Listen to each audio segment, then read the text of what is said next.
देवराजसेवमानपावनाद्रिपङ्कजं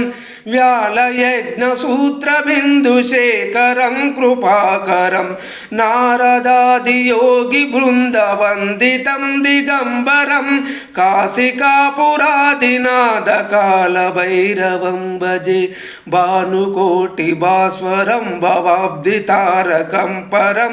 नीलकण्ठमीप्सितदायकं त्रिलोचनं कालकालमम्बुजाक्षमक्षशूलमक्षरं काशिकापुरादिनाथकालभैरवं भजे शूलकण्ठपाशदण्डपाणिमादिकारणं श्यामकायमादिदेवमक्षरं निरामयं भीमविग्रहं प्रभुं विचित्रताण्डवं प्रियं काशिकापुरादिनाथकालभैरवं भजे भुक्तिमुक्तिदायकं प्रशस्तु चारुविग्रहं भक्तवत्सलं स्थितिं समस्तलोकविग्रहं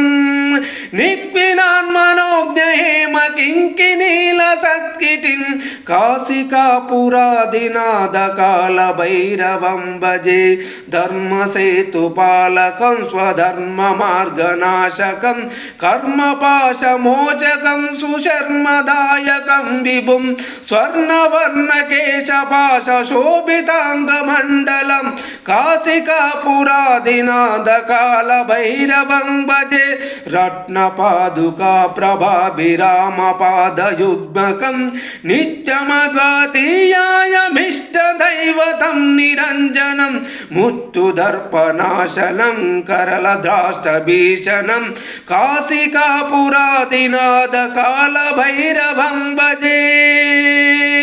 अट्टहासभिन्नपद्मजाण्डकोशसन्तितिं दृष्टपातनष्टपापजालमुग्रनाशनम् अष्टसिद्धिदायकं कपालिमालिकाधरं